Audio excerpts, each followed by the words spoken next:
Bien, bonjour à toutes et à tous. Merci de nous avoir rejoints pour ce webinaire consacré aux évolutions récentes du cadre européen en matière de durabilité des entreprises, avec un focus sur le reporting durable, le devoir de vigilance et le règlement européen sur la déforestation. Je suis Manon Guillaume, chargée de projet au sein de la cellule EEN et EU Office de la WEX, comme le sont mes collègues Vincent Van Brozeghem, Marie Beheit et Benjamin Dieudonné. Avant de commencer, quelques informations pratiques. Vos micros et caméras sont désactivés pour assurer le bon déroulement des présentations, mais sachez toutefois que vous avez la possibilité de poser toutes vos questions à tout moment, soit via le chat, soit via l'onglet questions-réponses. Nous y reviendrons à la fin de chaque présentation.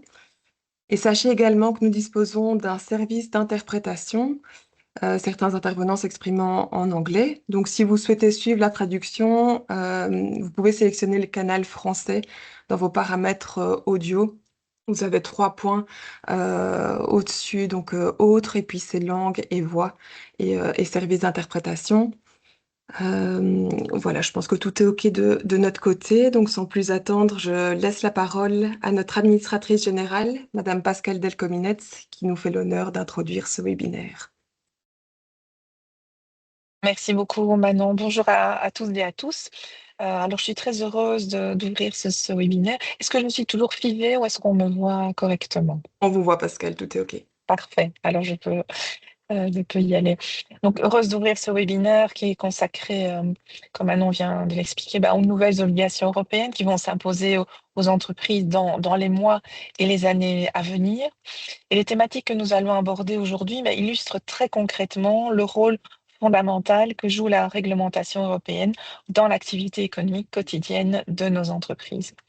Dans ce contexte-là, il est évident que pouvoir compter sur un accompagnement clair, fiable et accessible est plus que jamais essentiel. Et c'est vraiment l'objectif de la cellule AWEX IN et EU Office, c'est aider les entreprises à tirer pleinement parti du marché unique, des opportunités européennes et du réseau international Enterprise Europe Network. Alors, deux mots sur cette cellule organisée autour de deux implantations complémentaires. D'une part, le bureau IIN basé à Namur, qui accompagne les entreprises dans leur accès au marché, dans la compréhension des réglementations et des normes, ainsi que dans la recherche de partenariats. Et puis d'autre part, la cellule EU Office, qui elle est située au sein de la représentation permanente de la Belgique auprès de l'Union européenne et qui assure la veille européenne en lien direct avec les institutions et l'identification des financements européens les plus pertinents pour les entreprises. Et cette double présence, elle permet à la WEX d'être à la fois proche du terrain, mais aussi au cœur des décisions européennes. Je rappelle d'ailleurs que la WEX coordonne le consortium IEN, Enterprise Europe Network, en Wallonie, en collaboration avec Wallonie Entreprendre et Wallonie-Bruxelles International WBI. Alors concrètement, au quotidien, la cellule, elle accompagne les entreprises sur de nombreuses questions européennes. La compréhension et la conformité réglementaire, notamment des directives et des réglementations en préparation, comme tout ce qu'on va aborder aujourd'hui. La résolution des obstacles rencontrés sur le marché unique, la mise en relation avec de nouveaux partenaires commerciaux via la base de données IIN, l'accès à des opportunités commerciales identifiées dans plus de 50 pays, le soutien à l'accès au financement européen, et enfin l'organisation, comme aujourd'hui, de webinaires, de séminaires, de sessions B2B et de missions technologiques. Donc, vous l'aurez compris, AWEX-CIN et EU Office est pour vous un point d'entrée unique pour mieux comprendre les réglementations européennes, identifier les opportunités, trouver des partenaires et préparer vos projets européens. Alors, je tiens également à souligner l'importance de la collaboration interne avec nos centres régionaux, avec les conseillers économiques et commerciaux à l'étranger et évidemment les partenaires du consortium. C'est la combinaison de toutes ces expertises qui permet de maximiser l'impact de notre action collective. Alors avant de passer au programme du jour, je voudrais vous remercier et remercier très sincèrement les intervenants de la Commission européenne qui ont accepté de participer à ce webinaire. Leur présence est importante, elle témoigne de l'attention portée aux entreprises wallonnes et de la volonté de la Commission de dialoguer directement avec les acteurs économiques. Et leur contribution aujourd'hui, elle est particulièrement précieuse parce qu'elle nous apporte une vision directe, précise et actualisée de la mise en œuvre des textes européens. Merci à eux à nouveau pour leur disponibilité et leur engagement. Je remercie également l'ensemble des équipes AWEX, IN et EU Office pour l'organisation de cet événement, ainsi que toutes les entreprises présentes. Votre participation active est essentielle pour nous et puis pour transformer les exigences européennes en véritables opportunités de croissance. On sait que vous êtes nombreux à nous demander de vous renforcer, de vous accompagner sur le territoire européen. Donc, merci d'avoir répondu en nombre à cette invitation. So, ladies and gentlemen, before giving the floor to our first speaker from the European Commission, I would like to kindly remind you to activate, just like Manon mentioned, the interpretation tab so that you can follow the translation throughout the presentation. So it's now my pleasure to introduce our first speaker, Mrs. Tina Krajek-Samar, Policy Officer for Access to Finance at DG Growth. Mrs. Samar will present the CSRD, the Corporate Sustainability Reporting Directive, which sets out the EU rules on sustainability reporting obligations for companies, including environmental, social, and governance. ESG information. So thank you again for your participation. I wish you all a very important and fruitful webinar. I'm sorry I won't be able to stay with you because I have other appointments, but I wish you really an excellent webinar. Thank you so much. Many thanks, Pascal. Good morning, everyone. Let me share my presentation and then we can start.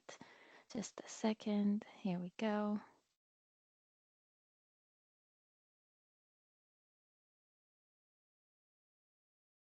Okay, I hope it works well. If not, please let me know. So indeed, I will give you a quick overview of the Corporate Sustainability Reporting Directive. The focus of my presentation will actually be on the changes that are coming to this directive through what was agreed during the simplification omnibus. But at the beginning, I will also walk you briefly through sort of the policy context and the main aim of this directive as it was adopted a few years ago. So let's just directly dive into it. Here we go. So what is Corporate Sustainability Reporting Directive? So it's one of the key elements of the EU Green Deal. It stems from a directive that existed before, and that's the Non-Financial Reporting Directive, or NFRD, which then was revised and transformed into the CSRD. The general objective of the CSRD was to put sustainability reporting on equal footing with financial reporting. And then there were some more specific objectives. So the aim was to make companies a bit more accountable for their impacts on people and environment, make sustainability related information more relevant, more comparable, and easier to compare and to access. And then finally, the idea was also to push more investments into sustainable investments, and the CSRD would sort of provide the disclosures on how the company is actually working in that regard. So there are a few key elements of the CSRD, and this is relevant because it will make it a bit easier to follow also all the changes that were then adopted within the omnibus. So CSRD extended the scope of application of the previous legislation, so of the NFRD. It strengthened the reporting requirements, so it introduced this concept of double materiality, and it added more detailed disclosure requirements. Then it also introduced the concept of European Sustainability Reporting Standards, or ESRSs, as how I will refer to them. And these were developed then by EFRAG and adopted as delegated acts to the Commission. So these are really the standards on which the company needs to report to fulfill the obligations of the directive. And then it also introduced the digitalization of sustainability reporting and assurance of the reporting. So as probably everyone on the call is aware, because it's been quite widely covered in the media throughout the last year, the Commission in February 25 proposed adopting an omnibus package that would simplify the sustainability reporting, which was shown to be a bit too difficult for the companies to comply, too burdensome. So the idea of this omnibus was to alleviate burdens that were unnecessary and that created too much complexity and didn't bring that much added value, but at the same time, the objective of Green Deal still stays. So we were balancing the two when considering how to tackle the challenges that existed. So just to mention that the CSRD was sort of one of the three legislations that were addressed with this omnibus, and my presentation will focus on that one. Then the other two were the CSDDD, so the Corporate Sustainability Due Diligence Directive, and then certain EU taxonomy requirements, which were also addressed. This was delegated acts, not the legislation, but nevertheless. Then what were some of the changes that Commission proposed for this omnibus, specifically for the CSRD? So first and importantly, the idea was to stop the clock. So for the companies that have not reported yet under the CSRD, because the reporting went in waves, will not be forced to report and will only report once the new legislation is adopted. So and this means that the companies will, for the first time, these wave 2 companies will report in 28 for the financial year of 27. And this was agreed quite fast. Then the second big change was the scope. So the Commission proposed removing reporting obligations for quite a big number of companies. So the scope became much smaller. Then the third and very relevant issue for all smaller companies was how to address value chain reporting, because we heard a lot of complaints from SMEs in particular that even though they were not covered by the CSRD, they were sort of forced by their bigger suppliers or companies they worked with to equally report. So we tried to address this trickle-down effect, as we're calling it. Then two other areas that we consider were how to reduce audit and assurance costs for companies, and then how to simplify this reporting standards, so ESRSs themselves, because they were also deemed a bit too complex. So now let me focus the rest of my presentation on the overview of the main elements that were agreed. So throughout the year 25, I see I messed up the year here. So obviously they were agreed in 25, not in 26. I apologize for this. So the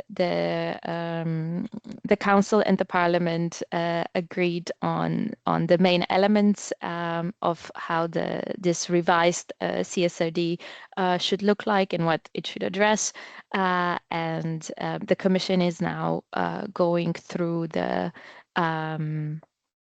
through the agreement, making necessary legal polishing, let's say, and then the final text will be adopted by the council, we believe sometime in spring, so hopefully soon. So then you will also be able to have the formal text, but the text of the sort of political agreement is also available. But let me walk through the main changes. So as I said, the main difference is change of scope. So previously, all large and all listed companies, this means also listed SMEs, were included in the scope of the CSRD. Now, with the change, only companies with more than 1,000 employees and turnover above 450 million will be included in the scope. So only those European companies that have more than 1,000 employees and higher turnover over 450 million need to report their non-financial information under the CSRD. This represents the reduction of about 85% compared to the previous scope, and it means that around 6,500 European companies remain in scope. All other companies are very much welcome to report. They can also use voluntary standards, to which I'll come soon, but they are not required by law to publish these reports. Briefly, let me mention also how it works for non-EU companies. So how it will apply now is that a non-EU parent company will need to have a turnover above 450 million, and then at the same time, EU subsidiary or branch would need to have a turnover above 200 million to be within the scope of the CSRD. So if anything smaller than that, again, no obligation to report. Then there's also a change in exemption for large listed subsidiaries. So before, even if you were a subsidiary of a parent company that reported, but you were a large listed company, you still had to report in your own right. But now that doesn't apply anymore. So if you're a subsidiary company and your parent is reporting and including in their reports also information about you, then you don't need to have your separate report. And this applies also for large listed companies. Then there's also now an exception for financial holding companies, which did not exist before. So financial holding companies are exempt from consolidated sustainability reporting if they have certain business models and operations independent from one another within their subsidiaries. And now this is an important change on which I want to spend a bit more time, because I assume that among the listeners today are probably predominantly also representatives of a bit smaller companies that are not in this scope. So this is the provision on the value chain cap. So this was to address this trickle-down effect I was mentioning on companies that are not in scope with the reporting being forced to report. So the aim was to address this and provide some tools for the non-reporting companies to alleviate this pressure. So the Commission will first. It's important to note that the Commission adopted in summer last year a recommendation on the voluntary standard for SMEs. Shortly, we call it VSME standard. This was based on EFRAG's recommendation. And this standard, that's now only a recommendation, the Commission will based on this recommendation, develop a delegated act. And then this delegated act, the VSME delegated act, will apply to as a value chain cap let's say, meaning that a company that will request information related to CSRD for their own reporting from their supply chain will need to basically use this VSME, or they should not ask more than what's in this voluntary standard. If they ask more, the company has a right to decline to provide this information. And also the reporting company may not require contractually or by other agreements via value chain company to provide information beyond. If they say that if they're asking for more information for the purposes of reporting, they need to state what they're asking beyond this VSME standard, and also remind the company that they have the right to decline providing this information. Yeah, the idea here was for a company to sort of fill in this VSME standard, report once, and then hopefully use it with many different partners they have. So they are not asked from different companies, different things, but they spend the time in filling the VSME once, and then yeah, they can widely use it, and hopefully that will become practice. What's also important here to flag, I mentioned it a couple of times, but let me say it again, this value chain cap only applies for the purposes of CSRD reporting.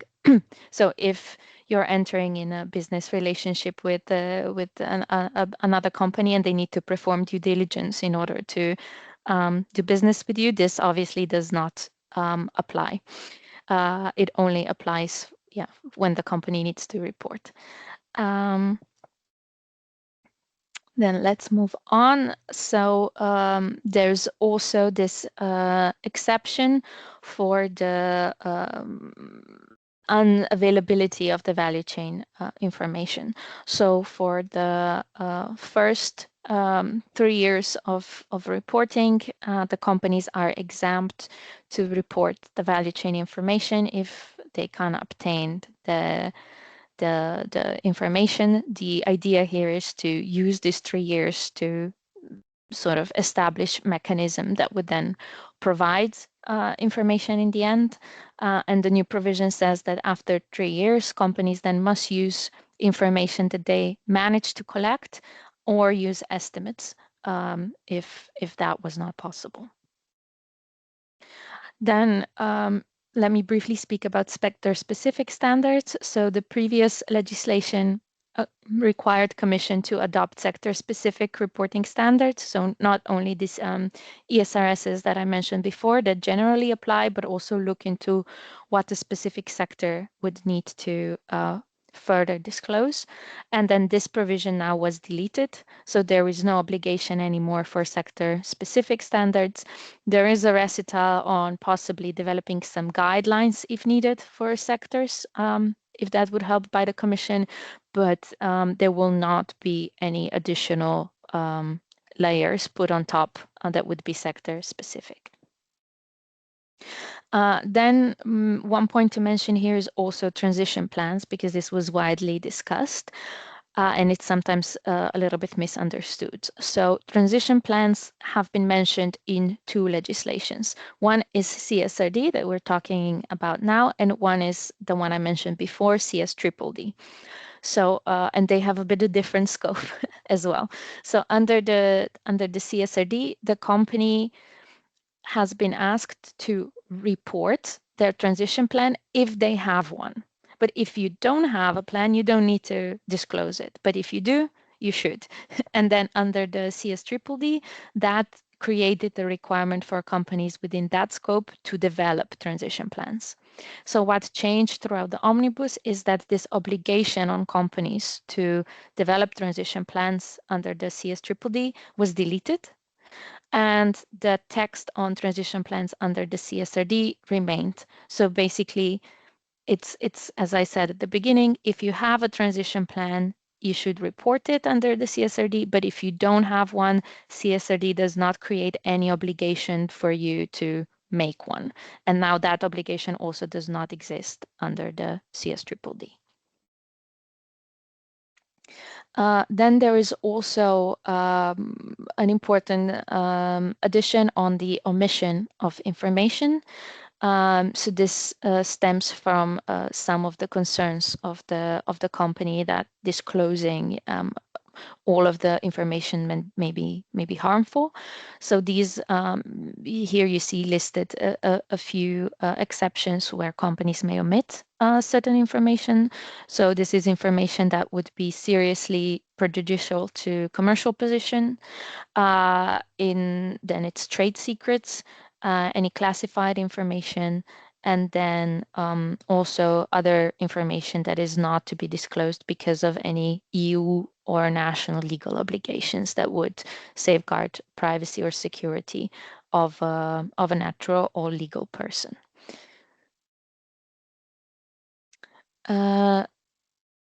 Then there's also this transition period for newly acquired subsidiary that's new. So if the company acquires a new subsidiary, they can postpone reporting on this newly acquired subsidiary for the next financial year. So this is also to give the company some leeway to establish the relevant mechanisms before being required to report.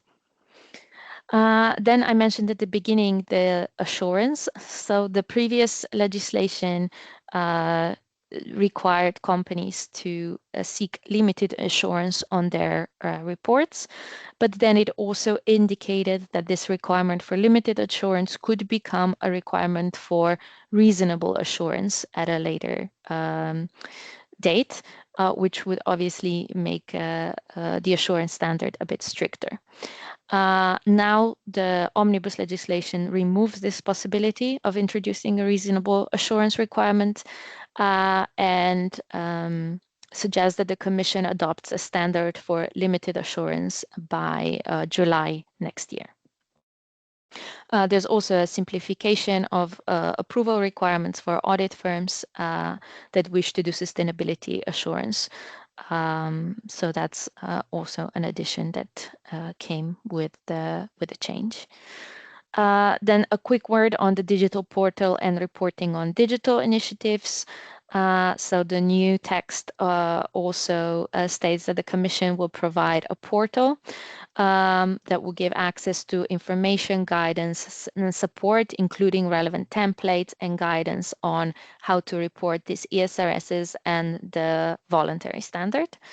And that the Commission will also issue a report within the 2 years on technical solutions for sustainability reporting, which would include initiatives that enable undertakings to collect, process, and exchange data. So this is all to facilitate the reporting and make it as easy as possible for the companies. And now let me conclude with some of the next steps. As I mentioned, the regulation itself, the directive itself, the text will likely be available in the spring. Then there will be a few months of the implementation period, but it should apply and be implemented by the end of the year. And then in terms of reporting, the companies that are not within the scope of this wave 1 reporting that already have to report under the previous legislation will report in 28 for the year 27. And then there are a few next steps, as you can see here on the Commission side as well. So in addition, we are currently revising this ESRS standards. So we should come out with a simplified version of ESRSs this year still in Q2, hopefully. Same goes for this voluntary standard that will build on the SME recommendation, should also come still in Q2. Then there's also going to be an adoption of the ESRSs for non-EU companies that are not listed in the EU, but they do business in the EU. And there are two other things that we're looking at. One is the adoption of the digital taxonomy for ESRSs to again simplify the digitalization of reporting. And as I mentioned before, the adoption of the limited assurance standards, which should happen next year. With that, I think I stop here and thank you for listening. I hope it's a bit clearer now to everyone what was adopted so far. Merci. Merci Madame Samar pour cette présentation qui a permis de poser le cadre des obligations de reporting en matière de durabilité. Alors on va passer aux questions s'il y en a. J'en ai vu passer une dans le chat. Alors je vais traduire pour vous Madame Samar. Thank you. Do non-profit organizations fall within the scope of the directive if they exceed 1,000 FTEs and 450 million in turnover? You have it in the chat if you want to say it. Oof. I would assume so, because even if you are a non-profit but you make profit, then yeah, I think you should fall. But I'm not 100% sure, but I would assume so because you are a company, I guess. Okay, thank you. We also have another question. What's the taxonomy for ESRS? Yeah, so I can understand how this can be confusing because we have taxonomy as also the taxonomy regulation, but here it meant digital taxonomy, so it's sort of a digital translation of the ESRS standards. So EFRAG has been working on this a little bit already. So it's sort of having a template on how you digitally report this information. It's very technical. So it has nothing to do with the EU taxonomy, as people know. All right. Je vais attendre encore peut-être 30 secondes. N'hésitez pas à poser vos questions tant que Madame Samar est là. S'il y a d'autres... Ah, voilà. Can we consider that the ESRS published by the EFRAG end of 2025 are at more than 90% finals? That's a tough question because we are still assessing them now internally in the commission. I would assume that there will still be some changes to the standards and before we adopt them as a delegated act, but they obviously do indicate the direction of travel, and in certain cases we will likely take them as they have been submitted to us, but nevertheless we need to still assess them and also see how the stakeholders react on the drafts. So there will be another opportunity to react to that. There's another question. I don't know if you see the questions or if you want I me do. to read it. Okay. Yeah. How are subsidiaries of holding companies deemed independent from each other? I think this relates to the financial holding exception, where, to be honest, this is more of a FISMA question than DG Grow question. But let me quickly see if I have a quick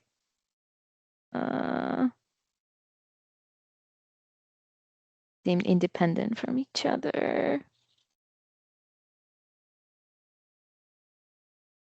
Sorry, I've tried to come prepared, but yes.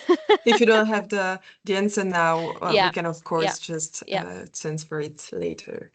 Here, maybe I can Okay. check this. So, parent undertakings that are financial holding companies of diverse subsidiaries with independent business models and operations can choose not to report consolidated sustainability information. And then the recitals specify that this option is narrowly defined and excludes holding companies of subsidiaries with closely interconnected operations.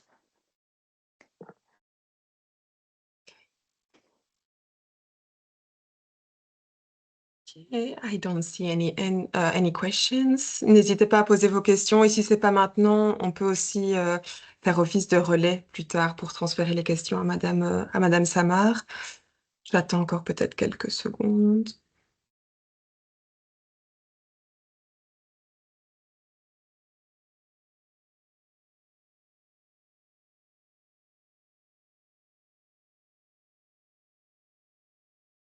Ok, je pense que I think we're good. Thank you Thank you. very much, Mrs. Thank Samar. you. Thank you so much for having me. I'll also have to unfortunately drop off to go to another meeting, but thanks for having me and thanks for organizing this. I think it's very good to share the knowledge. Okay, thank you. Thank you very Thank much. you. Bye. Voilà. Après ce panorama sur les obligations de reporting, nous devions, à ce stade du webinaire, avoir une présentation d'une autre personne de la Commission européenne, Madame Kouksova, sur la CS3D et donc sur la directive, enfin le devoir de vigilance en matière de durabilité des entreprises. Malheureusement, Madame Kouksova a eu un gros empêchement ce matin et ne va pas pouvoir délivrer la présentation. Pas d'inquiétude toutefois. Nous avons les slides, donc nous vous les transmettrons. N'hésitez pas à nous contacter s'il y a la moindre question sur cette présentation ou si vous souhaitez adresser vos questions directement à Madame Kouksova.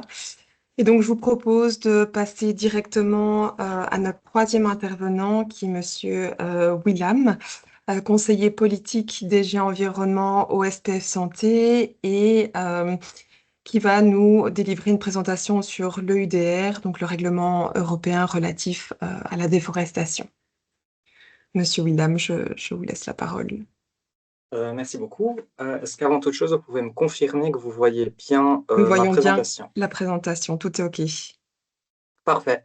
Eh bien, bonjour à tous et à toutes. Je m'appelle Valentin William et je suis conseiller politique au sein du SPF Santé publique, sécurité de la chaîne alimentaire et environnement. Et je travaille sur les règlements de l'Union européenne sur la déforestation, que vous connaissez plus particulièrement, pour ceux qui le connaissent, sous le nom EUDR. Alors, avant toute chose, je tiens à remercier l'Agence Wallonne à l'exportation et aux investissements étrangers d'avoir mis en place ce webinaire et de m'avoir invité pour vous faire une présentation.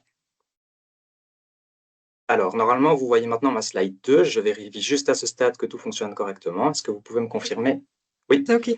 Oui. Parfait, merci beaucoup. Alors, mon objectif aujourd'hui est de vous dresser un schéma général du règlement EUDR au cours des 20 prochaines minutes. J'essaierai de garder votre attention et aussi de ne pas parler trop vite ni parler trop longtemps.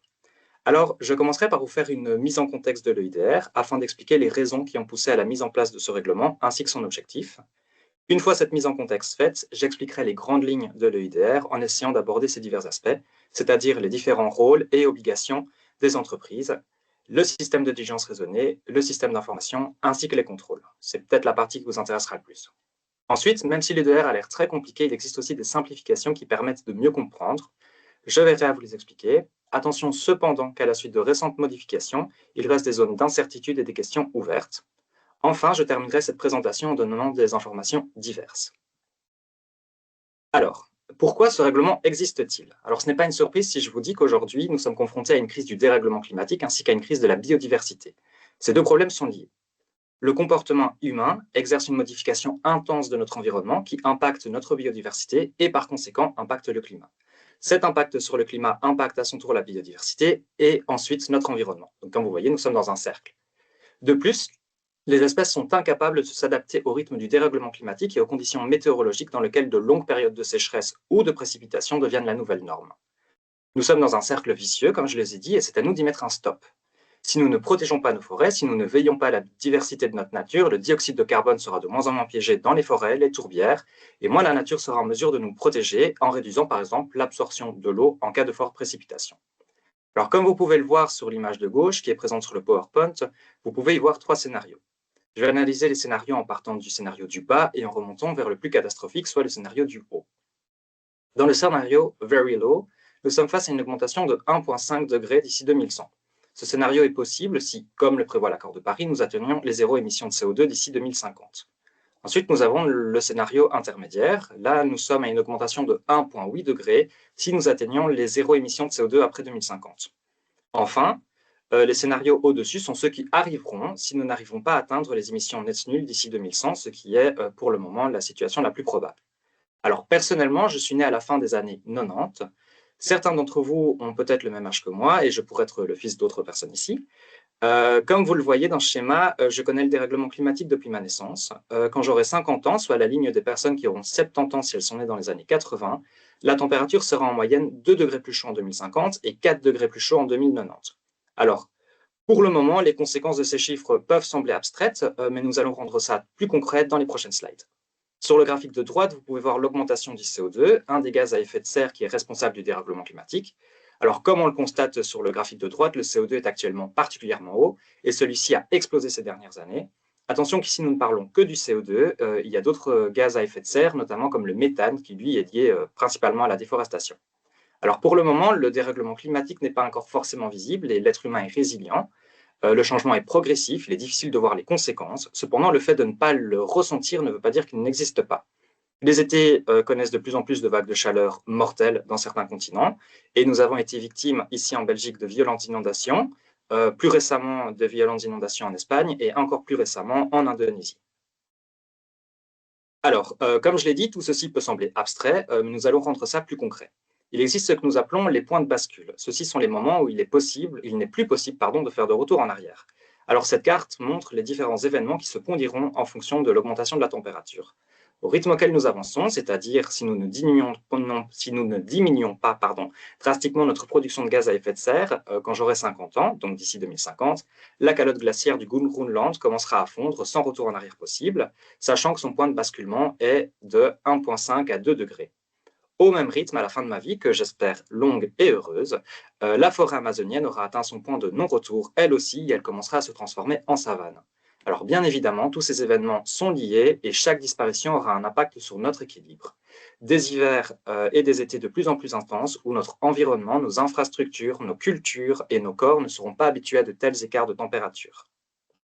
Alors, pourquoi le HDR? Pourquoi protéger les forêts en particulier? Eh bien, en fait, la déforestation et la dégradation des forêts sont des causes majeures du dérèglement climatique. D'après le GIEC, la déforestation est responsable de 11% des émissions de gaz à effet de serre. Alors, actuellement, la protection des forêts est une des choses les plus importantes que nous puissions faire pour freiner le dérèglement climatique et mettre fin à la perte de la biodiversité. Ces 30 dernières années, et ce malgré des efforts pour protéger nos forêts, c'est 420 millions d'hectares de forêts qui ont disparu. Alors, pour ceux qui, comme moi, ont du mal à visualiser, il s'agit d'une zone plus grande que l'Union européenne. Entre 1990 et 2008, l'Union a importé et consommé un tiers des produits agricoles associés à la déforestation échangés mondialement. L'Union est aussi responsable de 10% de la déforestation mondiale liée à la production de biens ou à la fourniture de services. Enfin, l'expansion des terres agricoles est responsable de 90% de la déforestation, sachant que 40% s'explique par la conversion en pâturage destiné au bétail. Alors, les rapports de 2025 de la FAO annoncent une diminution des taux de déforestation, ce qui est une bonne nouvelle. Le taux de déforestation est passé de 17,6 millions d'hectares par an entre 1990 et 2000 à 10,9 millions d'hectares par an entre 2015 et 2025. Alors, cette diminution est motivante, mais certainement pas encore suffisante.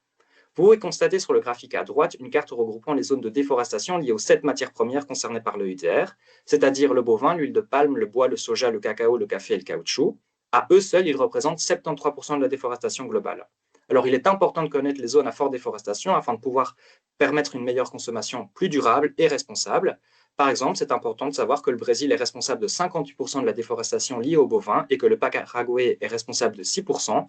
Et qu'à eux seuls, ils représentent 2 tiers de la déforestation liée au pâturage.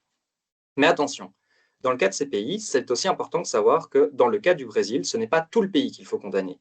Il faut connaître les zones de déforestation. Par exemple, en 2020, seulement 12% des municipalités d'élevage bovin étaient responsables de 95% de la déforestation due au pâturage dans ce pays. Alors, je pense que je n'apprendrai à personne aujourd'hui que la Belgique est membre de l'Union européenne et que par son conséquent, elle est concernée par les chiffres que je viens de donner.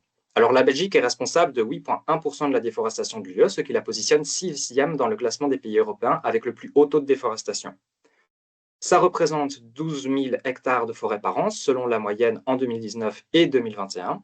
Alors, attention cependant que ces chiffres ne sont pas complètement fiables, car il s'agit d'un chiffre approximatif qui se base sur la quantité des produits importés en Belgique, mais pas forcément vendus en Belgique, grâce notamment au port d'Anvers. Donc, il s'agit des chiffres après réexport. Alors, sans grande surprise, en Belgique, le cacao est la matière première qui est le plus liée à la déforestation, avec le cacao qui représente 50,8% de l'exposition totale de la Belgique face à la déforestation. Maintenant que nous avons vu les raisons qui ont poussé la création de l'EUDR, nous pouvons nous intéresser à la chronologie, car ce n'est pas la première action qui est prise contre la déforestation.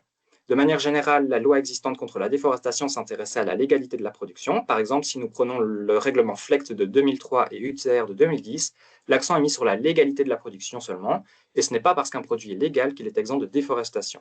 En effet, il arrive que dans certaines situations, la déforestation soit légale. L'EUDR cherche donc à résoudre ce problème en veillant à la légalité de la production, mais aussi en s'assurant que le produit est sans déforestation.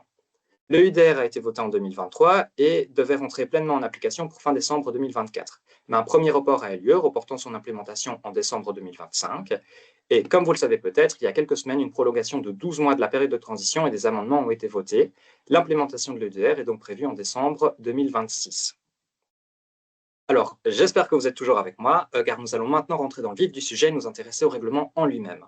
L'essence de l'EUDR se traduit à travers son article 3. Celui-ci explique que le produit de base en cause, c'est-à-dire les produits listés à l'annexe 1 du règlement, ne peuvent pas être mis sur le marché ou mis à disposition sur le marché européen ou exportés que s'ils sont exempts de déforestation, c'est-à-dire qu'ils proviennent d'une zone qui n'était pas une forêt qui a été convertie en surface agricole après le 31 décembre 2020, qu'ils ont été produits conformément à la législation locale, qu'ils aient fait l'objet d'une déclaration de diligence raisonnée, que nous appelons DDS Statement, ou bien qu'ils soient liés à un numéro d'identifiant de la déclaration simplifiée unique. Ça, c'est une des nouvelles mises à jour à la suite des amendements. Afin de pouvoir rendre une déclaration de diligence raisonnée, il faut avoir effectué la diligence raisonnée, c'est-à-dire qu'il faut avoir récolté l'information conformément à l'article 9. Il faut aussi ensuite procéder à une analyse des risques, c'est-à-dire l'article 10. Et enfin, comme précisé à l'article 11, il faut avoir pris des mesures d'atténuation des risques. Pour le moment, l'EUDR s'applique, comme je l'ai dit, au bois, bovin, cacao, café, huile de palme, caoutchouc et soja, mais il est possible que dans les années à venir, d'autres secteurs soient concernés. Les produits concernés sont listés à l'annexe 1 de l'EUDR. Alors, il me semble aussi important de préciser que l'EUDR veille au principe de non-discrimination, c'est-à-dire que la production européenne est soumise au même règlement que la production des pays tiers, et il n'y a pas d'exception. Que ce soit en termes d'import, de production locale ou d'export, toute entreprise souhaitant commercialiser des produits sur le marché européen doit se conformer à l'EUDR. Alors, je viens de le dire, l'EUDR s'applique aux Européens comme aux non-Européens, mais il s'applique de manière différente en fonction du rôle dans la chaîne d'approvisionnement. Et je pense aussi que c'est important de préciser que quand je dis qu'il s'applique aux personnes non européennes, ça veut dire qu'il s'applique aux personnes qui souhaitent mettre sur le marché européen. Mais bien évidemment, dans les pays tiers, il n'y a pas d'obligation de respecter le règlement EUDR. Cependant, s'ils souhaitent commercialiser leurs produits sur le marché européen, eh bien, ils devront prouver qu'ils sont en conformité avec ce règlement. Du coup, nous pouvons trouver la catégorie des opérateurs, c'est-à-dire l'entreprise qui met des produits en cause sur le marché pour la première fois ou les exporte. Il y a ensuite l'opérateur en aval, donc cette catégorie a été ajoutée à la suite des amendements en décembre 2025. Il s'agit de l'entreprise qui met pour la première fois les produits concernés sur le marché ou qui les exporte lorsqu'ils sont déjà couverts par une déclaration. Par exemple, un chocolatier achète du cacao brut, donc le HS code 1801, sur le marché européen et le transforme en chocolat, donc HS code 1806. Il y a un changement de HS code et donc une première mise sur le marché. Mais le produit est déjà assimilé à une déclaration de diligence raisonnée, les matières premières étant déjà commercialisées dans l'UE. Donc ici, il s'agit d'un opérateur en aval. Ensuite, il y a les petits ou micro-opérateurs primaires. C'est aussi une nouvelle catégorie. Il s'agit de petits ou micro-entreprises qui sont établies dans un pays à faible risque et ce sont des entreprises qui mettent pour la première fois sur le marché de l'Union européenne ou exportent des produits qu'elles ont elles-mêmes produits, récoltés ou élevés. Enfin, il y a la catégorie des commerçants. Il s'agit de l'entreprise autre que l'opérateur qui met des produits en cause à disposition sur le marché. De manière générale, c'est une entreprise qui n'exerce pas un changement de HS code et qui commercialise un produit qui a déjà été soumis à une déclaration de diligence raisonnée. J'ai conscience que certaines obligations vont sembler floues, mais pas de panique, je reviendrai en détail dessus par la suite. Les obligations des opérateurs sont les suivantes. Ils doivent établir et maintenir un système de diligence raisonnée, c'est-à-dire la procédure qu'ils mettent en place pour être conformes à l'EUDR, soit l'ensemble des articles 9, 10 et 11. Les opérateurs doivent exercer la diligence raisonnée avant de mettre le produit sur le marché ou d'exporter celui-ci et obtenir une déclaration de diligence raisonnée. Toutes les informations qui sont récoltées doivent être conservées pendant 5 ans à partir de la date de la mise sur le marché. Si un opérateur apprend qu'un produit qu'il a mis sur le marché ou exporté n'est pas conforme avec le règlement, il doit en informer immédiatement l'autorité compétente ainsi que les entreprises à qui ils ont fourni le produit. Enfin, les opérateurs communiquent aux opérateurs en aval et aux commerçants les numéros de référence des déclarations de diligence raisonnée ou les identifiants de déclaration des produits fournis.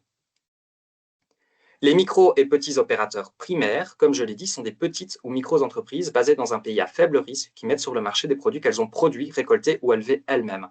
Donc, par exemple, dans le cas de la Belgique, les agriculteurs. Elles doivent présenter une déclaration unique simplifiée qui est détaillée à l'annexe 3 du règlement. Cette déclaration unique simplifiée informe sur le type de produit, l'adresse postale ou la géolocalisation du produit et la quantité annuelle déposée. Donc ça, c'est une nouvelle modification apportée par les amendements en décembre 2025, c'est que ces entreprises ne doivent plus forcément fournir la géolocalisation, l'adresse postale peut suffire. Alors, ces informations peuvent être modifiées au besoin, et si un État membre a déjà en sa possession ce type de données, l'opérateur primaire ne doit pas remplir la déclaration unique simplifiée, car c'est à l'État membre de s'en charger. Attention cependant que l'opérateur primaire doit tout de même attendre de se voir attribuer un numéro d'identifiant avant de vendre son produit. Donc, il doit quand même être sûr d'avoir une déclaration associée à son produit. Attention aussi, l'article 7 de l'EUDR indique que si un opérateur qui n'est pas basé dans l'Union européenne met un produit sur le marché, la première entreprise basée dans l'Union européenne est considérée comme un opérateur. C'est-à-dire que si vous achetez des produits à un petit opérateur primaire basé hors Union européenne, vous ne pouvez pas vous référer uniquement à cette déclaration unique simplifiée, mais vous devez exercer la diligence raisonnée complète avant de mettre sur le marché ce produit ou l'exporter. Donc, c'est-à-dire l'article 9, 10 et 11. Nous arrivons donc aux obligations des opérateurs en aval et aux commerçants. Les opérateurs en aval et les commerçants qui ne sont pas des PME doivent s'enregistrer dans le système d'information. Ils doivent aussi recueillir les coordonnées de leurs fournisseurs et de leurs clients. Lorsqu'ils sont les premiers de la chaîne d'approvisionnement à acheter à l'opérateur, ils doivent aussi récolter le numéro de la déclaration de diligence raisonnée. Ces informations doivent elles aussi être conservées pendant 5 ans. Si jamais un opérateur en aval ou un commerçant apprend qu'un produit qu'il a mis sur le marché n'est pas conforme à l'EUDR, il prévient l'ensemble de la chaîne d'approvisionnement ainsi que l'autorité compétente. Si un opérateur en aval ou un commerçant non PME apprend qu'un produit qu'il a l'intention de mettre sur le marché n'est pas conforme, il doit aussi avertir l'autorité compétente et il doit vérifier que la diligence raisonnée a bien été exercée. Alors, j'espère que vous êtes toujours avec moi. Il est maintenant temps de vous apporter la clarté que je vous ai promis. À mes débuts, au contact de l'EUDR, j'avais tendance à mélanger la déclaration de diligence raisonnée avec l'exercice de la diligence raisonnée et le système de diligence raisonnée.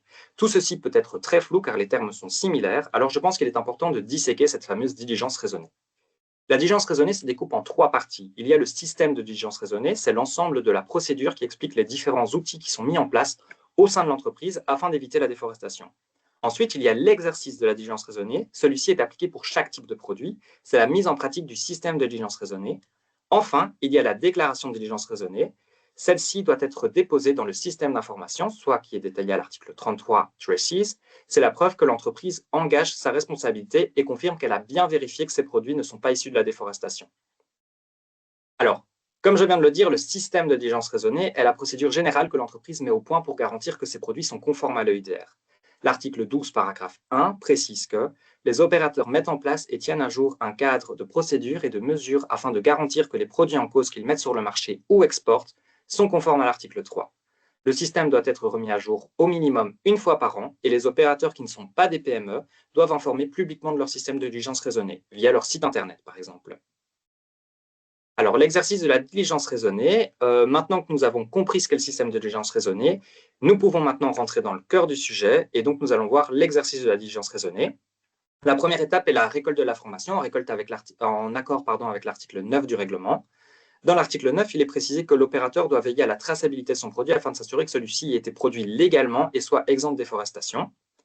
La traçabilité se fait en partie de manière administrative à travers la récolte de ces différentes informations, c'est-à-dire une description, le nom commercial et le type de produit en cause, la quantité du produit qui est mis sur le marché, le pays de production et le cas échéant les parties de ce pays. S'ensuit également la géolocalisation de toutes les parcelles de production des produits de base en cause, ainsi que la date de production. la coordonnée des fournisseurs, les coordonnées des clients, des informations suffisamment concluantes et vérifiables que les produits sont zéro déforestation et des informations suffisamment concluantes et vérifiables attestant que les produits sont bien conformes à la législation du pays de production. Les opérateurs doivent conserver ces données pendant 5 ans et être capables de les donner en cas de contrôle. Nous arrivons maintenant à la deuxième étape sur 3 de l'exercice de la diligence raisonnée. L'étape 2 se fonde sur l'évaluation des risques expliquée à l'article 10 du règlement. Celle-ci consiste à une analyse critique des informations récoltées dans l'article 9. Plus la chaîne d'approvisionnement est complexe, plus la probabilité de non-respect de l'EUDR est élevée. Inversement, moins il y a d'intermédiaires, plus la traçabilité est facile. Cependant, il faut s'assurer que les informations, documentation associée et géolocalisation sont correctes. L'évaluation du risque tient en compte la catégorie du risque de pays de production. Les pays sont classés suivant un risque faible, standard ou élevé. Le benchmarking est actuellement disponible sur le site internet de la Commission et le lien est présent sur ma présentation.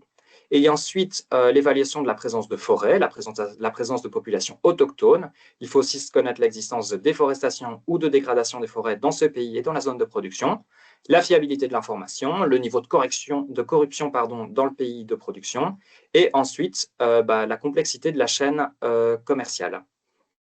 Et toutes des informations qui prouvent que le produit puisse être non conforme, toutes celles que je viens de dire au-dessus. Alors, cette évaluation des risques doit être revue au minimum chaque année. On arrive ensuite à l'étape 3, qui est décrite à l'article 11 du règlement, c'est l'atténuation du risque.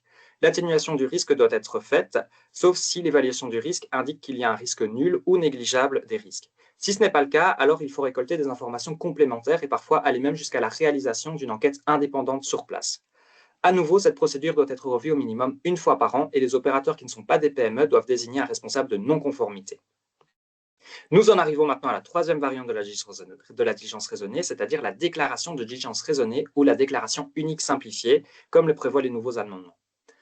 Comme précisé précédemment, il s'agit du document à fournir qui atteste que vous avez bien effectué la diligence raisonnée pour votre produit. Vous pouvez l'obtenir en déposant les informations nécessaires, listées à l'annexe 2 et l'annexe 3 du règlement, dans le système d'information qui est décrit à l'article 33. Ce système d'information est un segment de la plateforme Traces que ceux qui ont l'habitude de faire de l'import ou de l'export connaissent peut-être. Traces existe déjà depuis des années, mais ici, il y a une nouvelle particularité. C'est que c'est une plateforme indépendante de Traces qui est créée spécialement pour le EUDR, mais c'est le même fonctionnement. Donc, si vous avez l'habitude d'être sur Traces pour ce qui est la poissonnerie, vous devez créer un nouveau Traces pour tout ce qui est EUDR. Attention que le système d'information récolte les informations citées à l'annexe 2 et 3 du règlement. Ce n'est pas sur cette plateforme que vous pourrez déposer votre procédure de diligence raisonnée. Elle permet juste de faire les déclarations. Toutes les preuves comme quoi votre produit est légal et sans déforestation doivent être gardées ailleurs. Sur cette diapositive, vous pouvez trouver une illustration de ce à quoi ressemble une déclaration de diligence raisonnée. Comme vous pouvez le voir, le formulaire est relativement intuitif à remplir. Il est possible d'y donner des informations sur les opérateurs économiques, c'est-à-dire le nom, l'adresse, le numéro et ORI, le type de produit, c'est-à-dire le nom, la quantité, le pays de production, ainsi que la géolocalisation des matières premières. Et une fois que tout est complété, vous pouvez signer votre déclaration et vous obtiendrez un numéro de référence pour celle-ci. Une fois que vous avez obtenu le numéro de référence, vous pouvez mettre sur le marché ou exporter votre produit. Celui-ci devra être fourni au client en aval.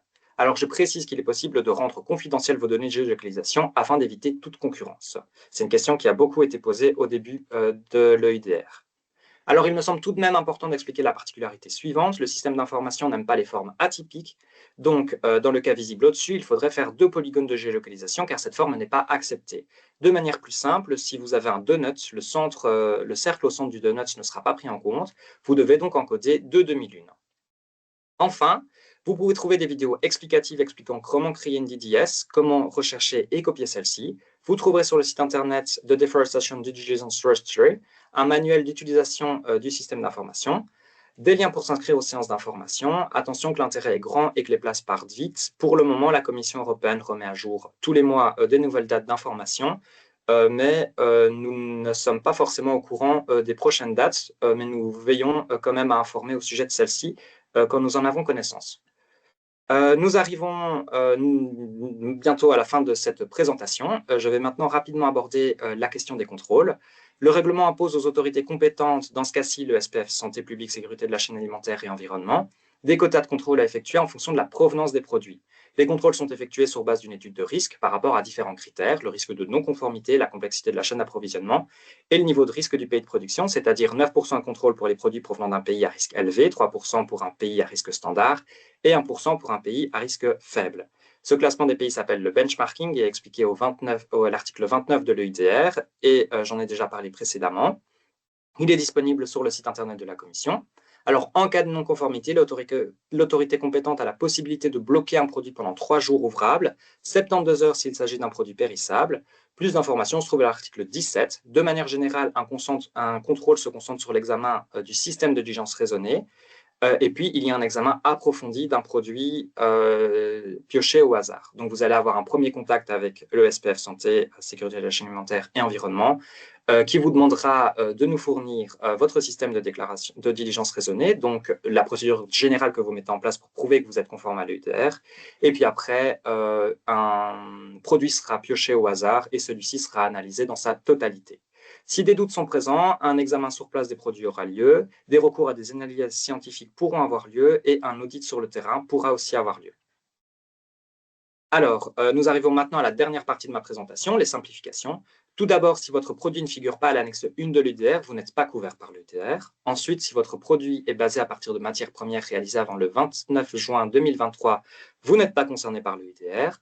Enfin, l'UDR ne s'applique que pour la mise en libre pratique et l'exportation. Donc, les activités commerciales B2C et C2C ne sont pas concernées par l'UDR. Dans toutes ces situations, il faudra être en mesure de prouver que votre produit n'est pas concerné par l'UDR, mais aucune diligence raisonnée n'est requise.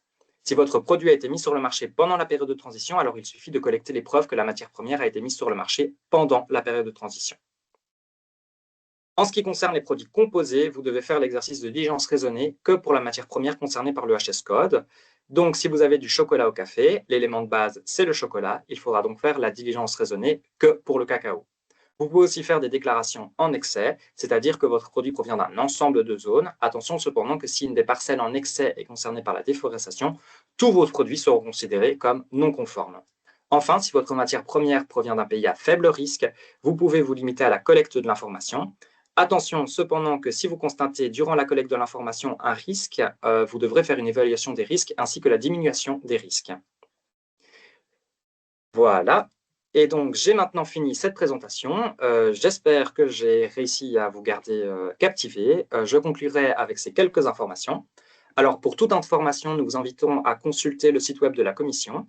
Vous pouvez aussi consulter notre site internet www.udr.be, comme on dit en Wallonie, www.udr.be,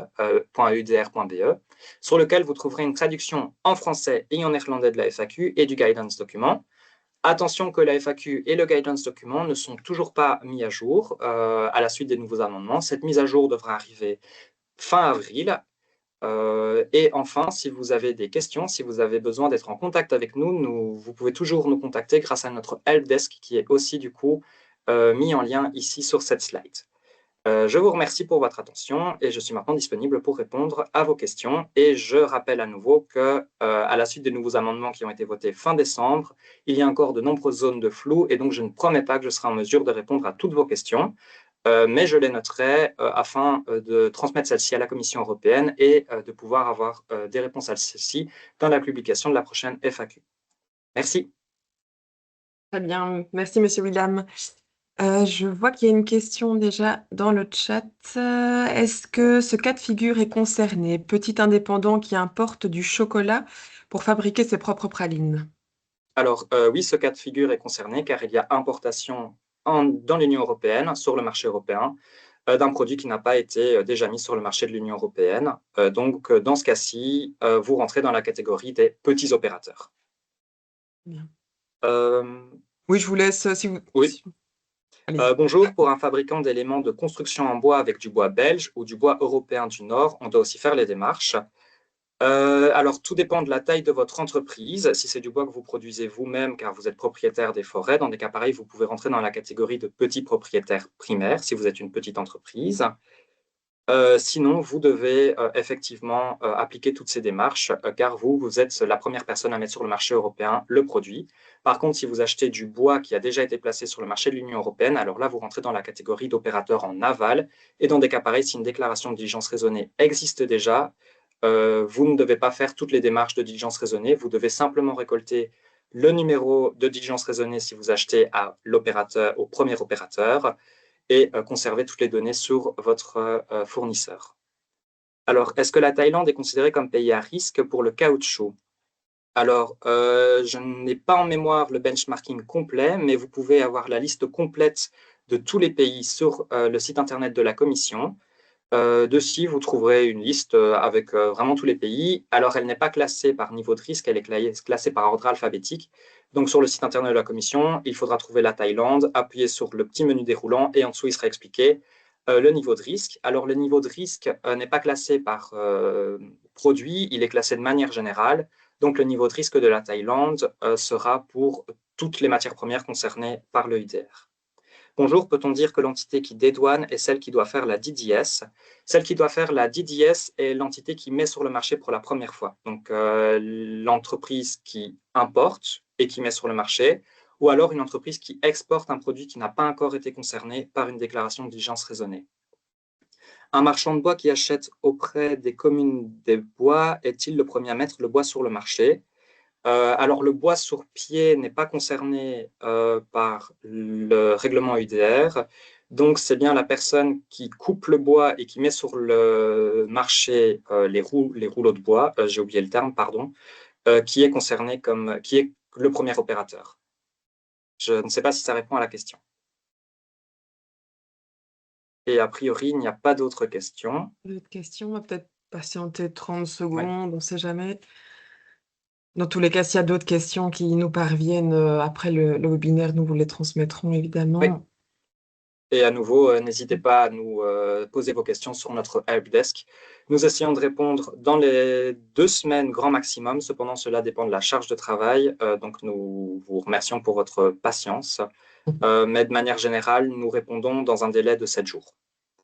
Donc, la personne qui abat les arbres et les scies, qui doit effectuer les premières démarches, c'est effectivement ça. C'est la personne qui abat les arbres et qui les dépose, du coup, qui fait la première mise sur le marché, qui doit effectuer toutes les démarches.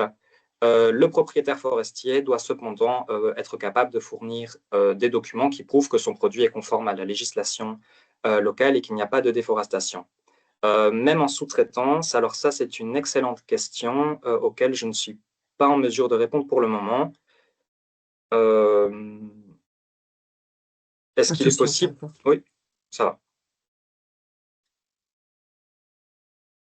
Peut-être via le helpdesk. Ah, ok, une deuxième question.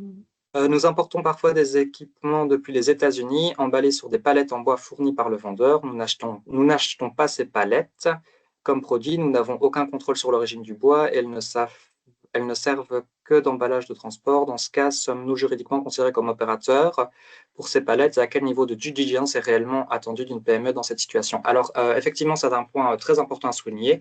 Les emballages ne sont pas concernés par le IDR. Donc, dans ce cas-ci, si vous achetez une palette sur laquelle il y a des tonnes d'un autre produit, la palette est un emballage et donc il ne faut pas exercer la diligence raisonnée pour la palette, étant donné qu'il s'agit du support qui permet d'importer votre produit. Et donc, au moment de la déclaration en douane, le HS code qui apparaîtra ne sera pas les palettes, mais sera bien le produit que vous importez. Donc, vous n'êtes pas concerné par le IDR dans ce cas-ci. Si on apporte une matière première dans l'annexe 1 avant 2025 et qu'on transforme le produit pour une matière première qui reste dans l'annexe 1, mais qui est mise sur le marché après 2027, doit-on faire une DDS? Alors, si votre produit est mis sur le marché après, donc dans ce cas-ci, j'imagine que vous êtes une PME et que vous parlez de la période de transition élargie pour les opérateurs PME. Si vous importez une matière première avant 2027 et que vous la mettez sur le marché avant 2027, vous n'êtes pas concerné par le IDR car vous êtes pendant la période de transition. Par contre, si vous importez votre produit avant 2027 mais le mettez sur le marché après 2027, eh bien là, le IDR sera en application pour vous. Et donc là, le produit devra respecter le IDR, sauf si celui-ci a été produit avant le début de la période de transition. Le propriétaire forestier privé le fait souvent en gestion de patrimoine et donc n'a pas de numéro TVA. Comment pourrait-il donner des informations spécifiques pour ces arbres vendus sur pied? Les informations spécifiques sur ces arbres vendus sur pied, alors actuellement, nous sommes aussi en discussion avec les fédérations du bois et les propriétaires forestiers pour réussir à simplifier toutes ces démarches. Mais donc, le propriétaire forestier doit être en mesure de fournir les informations s'il souhaite pouvoir vous vendre le produit, car vous devez pouvoir les récolter. Et donc, ces informations, c'est essentiellement des plans de gestion des forêts et des preuves de légalité.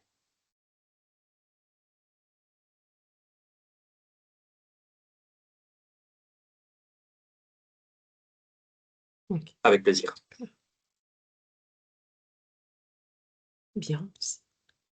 S'il n'y a pas d'autres questions, je pense qu'on va pouvoir conclure ici avec notre coordinateur, donc coordinateur du réseau EEN Wallonie, Monsieur Van Breuzegem.